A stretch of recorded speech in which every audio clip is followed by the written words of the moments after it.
Hey you guys, welcome again to another video, and as always, thank you so much for tuning in. You know, on this channel we always try to aim higher, when it comes to content, which means that I really try my best to take the time on the stuff that I put out, which means that there's not going to be a video going up every day. I just really put in a lot of thought in a lot of the work that I do here on this platform. And this video here is really no different. And so we always try to challenge you. Of course, typically we talk about the news, but we don't just talk about the news and just repeat what everybody else is saying. We really want to challenge you as the viewer to think about why are these things really happening, and then push you into doing your own research about things and asking the deeper questions. It's anybody can just simply, talk about the things that are happening and just repeating what we all see in the news and all of that. But we have to really challenge ourselves a little bit deeper in why are these things happening? You know what I'm saying? And so that's really where I try to get our viewers to, to go deeper on these things. And this video is really not going to be that much different, but we're not talking about news in this one, okay? What we're talking about in this video is you. Well, we're talking about you, and who are you really? Now, I want to start off with a clip from it was a live broadcast I did very recently. It was a long one, y'all. And so this clip was like towards the end. And I want to play that here now because I really want you to hear what I'm saying here in this clip. And what it is challenging, really just going to have you think, okay, about something. So I'm just going to shut up. Let me roll the clip. I said, what I'm about to share with you may frighten some of you. For some, it might actually shake you to your very core. For some, it may make you angry. In fact, you may even get angry at me for even saying this, but still there will be some who will just might want to stick around this ride that we're about to take. What if we took a newborn baby and placed it in a box? Now, don't worry. The box is very well ventilated. The baby does get fed and cleaned up, but nobody sings or holds the baby at all. And when the baby cries, nobody is there to bring it comfort. Now, fast forward, the baby does what all babies do. Eventually, the baby grows up and yes, adjustments are made to the box to accommodate the size of this growing individual. This fully developed child eventually becomes an adult. This adult is not allowed to leave the box and is led to a white room that only has a chair and a table. Now, let me stop here for a second because I just want to be clear. This is not something that was written by AI. I wrote this. Okay, so this ain't something I'd say, AI, give me a story. No, I wrote this. Okay, so I'm just letting you know. Okay. All right. So anyway, where were we? Becoming an adult. Let's see. This adult is now allowed to leave the box and is led to a white room that only has a chair and a table. Because this adult being has never seen a chair or table before, the adult has to be shown by motion how to sit on a chair. Now, you have been assigned to interview this adult being you've been assigned to interview this adult being to ask one question. Who is God? The adult would more than likely respond in shock, as this would be the first time hearing the voice of another human being. After the initial shock, you ask the question again. Who is God? The adult continues to stare in confusion because language lessons didn't come with living in the box for all of those years. This adult doesn't even know how to speak. So this adult is now moved to a large garden outdoors. It's space that stretches for miles, but it's still gated and secured. You motion to this adult to go out to the garden and to stay there.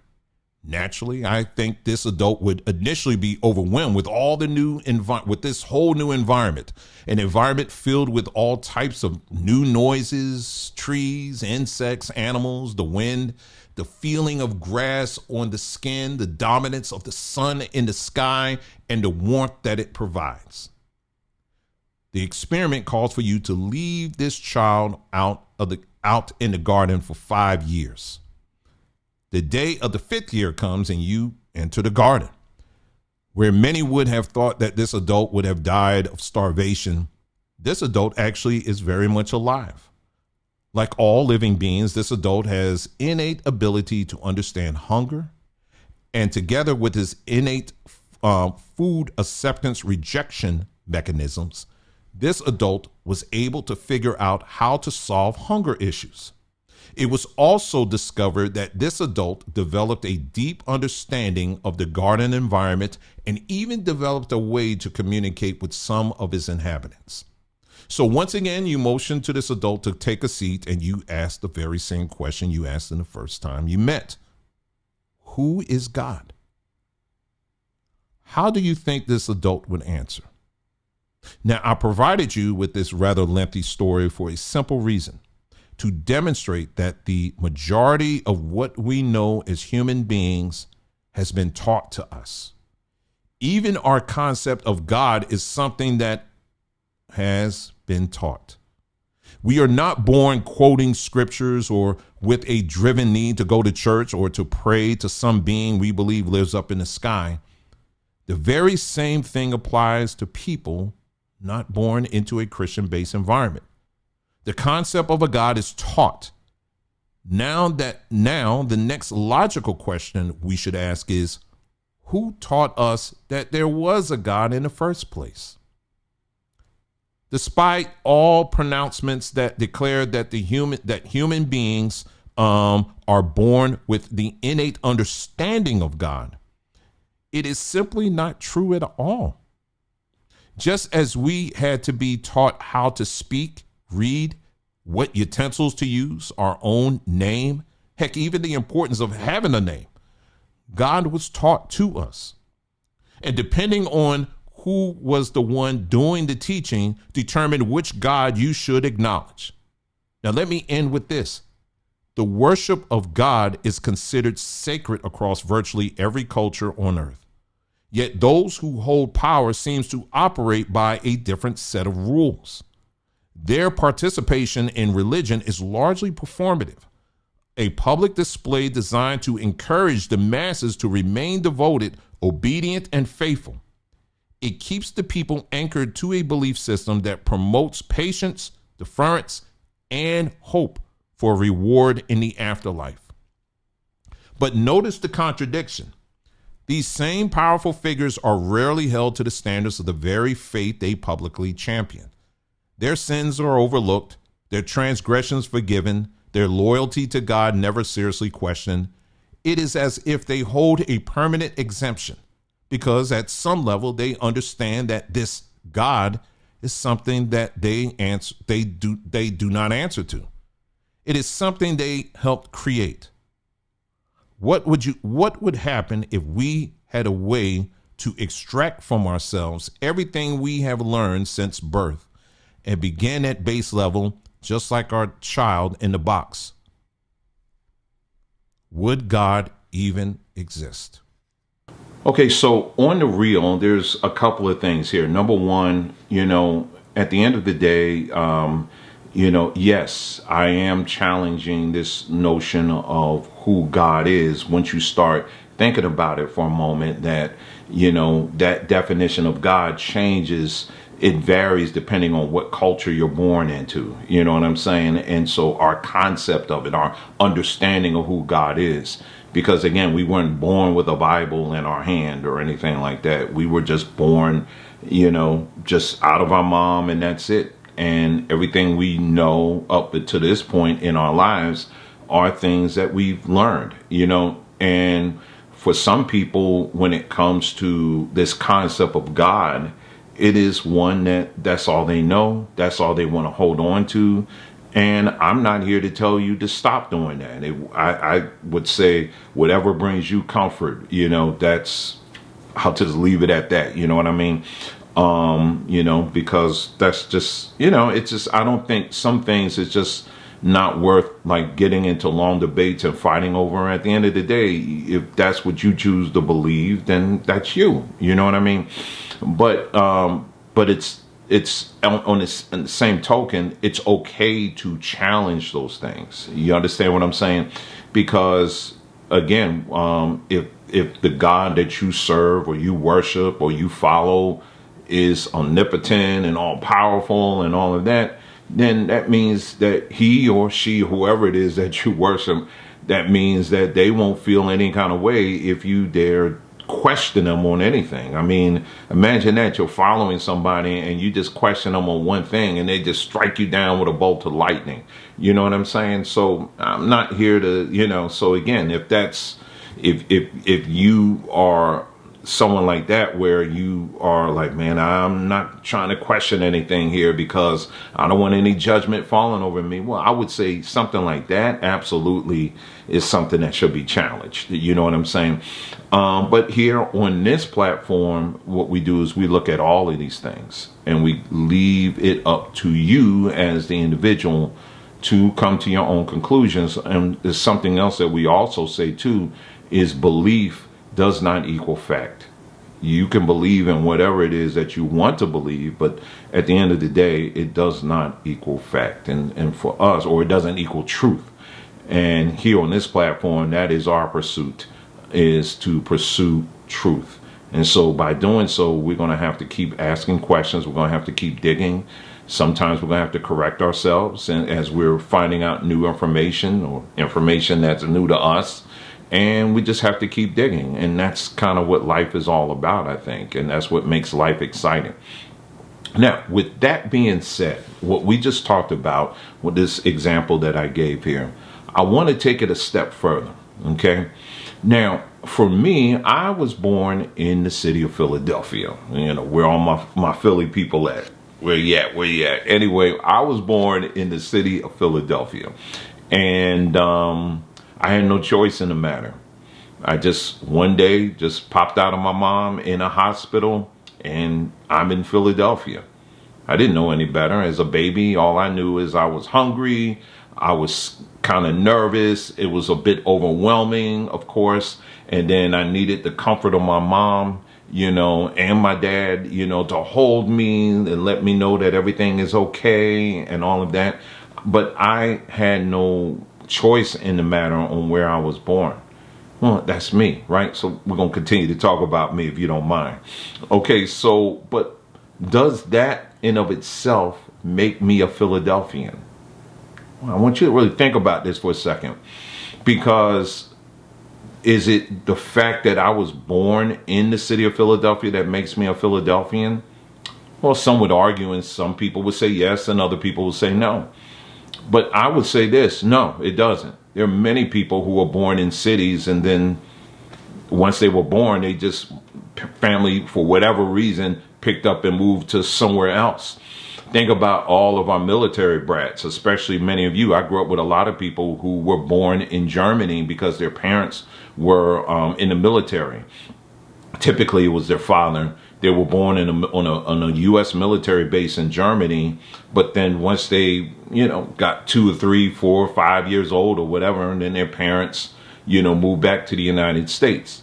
Now, they were born in Germany, right? But does that make them a German? I would say no, it doesn't. Because even though they may have been somewhat exposed to some of the German culture, it still doesn't necessarily make them a German. I mean, it doesn't. Now, let me go back to my example as born in Philadelphia. So I was born in Philadelphia. They gave me my birth certificate, right? And it says my name, and then it says the day I was born. It says what time, I think it does, born. It might mention the hospital where I was born. And it says I was born in the city of Philadelphia, the Commonwealth of Pennsylvania. That's what it says, right? So some people will look at that and say, yeah, it's that piece of paper that makes you a Philadelphian. But I would argue that, because I would say it's not that at all. What would make me a Philadelphian is the things that I'm taught, right? In that Philadelphian culture, how people talk. There's still certain things, some of my people who are from Philly, you can probably still hear some of that sometimes when I'm talking. There's certain slang words I may still use, when it comes to food, for example, or, what are some of the customs? I'm cheering for the Philadelphia Eagles or the Philadelphia Phillies, or, there are a lot of customs, even food. Everybody talks about the cheesesteaks, and, there's a lot of things within that region that, is customary to that region, to the culture, to that local culture. I would say it's that really would make you a Philadelphian. It's learning the cultures and adapting to it, right? And making it part of who you are. That's what makes you a Philadelphian. It would be the same thing for someone who was born in Germany. You were born in Germany, and but that's not enough. You have to be familiar with German culture, the food, the traditions, right? The name of the nearby towns and cities, and what time, the times of the day where people go to sleep, or, whatever. That's the kind of things that make you into a German, or whatever country it is. I'm just throwing out some examples. So my point in bringing this up is that by you virtually just being born somewhere, it doesn't necessarily make you that. Do you understand? So let's look at me again as a black person, right? What you see is black skin, right? When you look at Black American culture, you're going to see significant traces of African culture. Now, does that make me an African per se? Some would argue yes, others will say no. Well, let's look at that. Okay, so you are someone that has black skin, right? Your culture has a significant influence of African culture and traditions, right? And okay, so does that, again, back to the question, does that make me an African? Not really, because I wasn't born in Africa, right? So, we're just sticking to the same standard now. But now let's go even further with this. Think about all the people who were born in Africa. Now, remember what I said earlier? I didn't have a choice on where I was born. Neither did you. Did those people in Africa have a choice being born in Africa? No. They just happened to be born there. All the traditions that these individuals who happen to be born in Africa, those traditions that they embraced are things that were taught to them. They weren't born with that. They weren't born with this knowledge and understanding of African culture and traditions or anything like that. No, they were simply born. I know of people, and I'm sure many of you as well, that blacker than me, that are born in some of the whitest places in Europe, and that's all they know is European culture. You understand? So here's my thing this is the point I'm trying to make. Everything about you, everything about this, the visible that we can see I'm talking about the culture that is attached to it, the knowledge that we have acquired, are things that we learned. But what I'm saying to you is this: that is not the real you. That's not the real you. You know how some people say that we're just simply energy, we're energy having a human experience? That's exactly what we are. We're simply energy having a human experience. You came out of just pure energy, and you've walked into an environment where you, for whatever reason, decided to put the coat on that you have right now. And for some people, it's a black coat. Other people put a white coat. Some people put a tan coat, whatever. But your culture isn't the real you. Now, this is a concept I'm sure that some people are kind of afraid of even talking about or mentioning, because they believe that what are you trying to say, Dwayne? Are you trying to say that I'm not black at all? No, black is part of who you are. But the real you goes beyond this. If I was to strip all of my skin off right now, well, visually, I wouldn't be black anymore, wouldn't I? But the real me is beyond that. The real me is what's under that, underneath this. That's the point I'm trying to make. And once you begin to look at life in that perspective, things become a lot wider, they come a lot deeper, and even your understanding of a lot of things, such as nature and, some of the things that we may engage in on Twitter or TikTok or whatever, they don't really seem that much of a big deal anymore. You remember, for some of you who followed me for some time, is something I've always said, is that what you name, you control. And when we look at life in of itself right now, everything has a name to it, doesn't it? Apple, for example, they name their phones iPhone. It's a trademark, which means that they own it and they control everything about this device, right? The other things on my desk is a little junky, but whatever. But I can go down the list. There are many things that have a name to it. You have a name on for you, don't you? And where is that name? You first, in most cases, you've got that name from your parents, right? But then it was given to the state, right? And so what you name, you control. So who has the greatest influence when you're a child on your life? It's your parents. What you name, you control, right? Then when you become an adult, right? Now you're out there in the working world and, you're trying to apply for a loan. You got to do taxes. You got to do all these things. Well, guess who has the ultimate say in a lot of that? Well, government, the banks, all of that. When you give them your name, to that degree, they control you. When you call yourself black, or you call yourself African American, you call yourself a Native American, whatever it is that you want to name yourself, ultimately, that is currency that you use in this system, right? To be identified in this system. But what I'm telling you is this, is that you're greater than this system. This system is only a walled garden. That's all it is. And for you to sit up here and to fight for identity in this system, well, that'll get you around in this walled garden. But what I'm trying to tell you is where you come from, it's beyond this walled garden. You understand? So we shouldn't be wasting our time fighting for identity in this system, because the system has already made clear on how they value people based on their color, their gender, whatever. That's what your age, whatever. This system has already identified. It says, if you're black, this is what we're going to value you as. If you're white, this is how we're going to value. If you're this color, this is how we're going to value. That's how the system operates, right?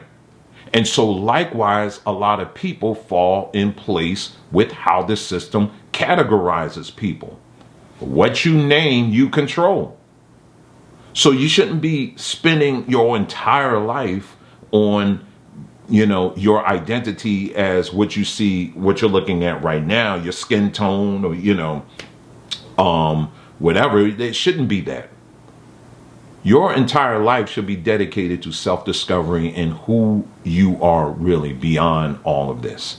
And that's really the point of this video, is to make sure you understand that everything that we learn, everything, be it religion, be it arts, sciences, whatever, these are all things that we've learned. And when you learn to really listen to your body, to listen to the real you inside, that's inside here, you'll begin to discover things that go way beyond what this system can offer. Don't limit yourself to this walled garden, this system. You're a lot more than that. Well, I hope you guys got something out of this video. Thank you so much for tuning in. You guys take care, and I'll see you again soon.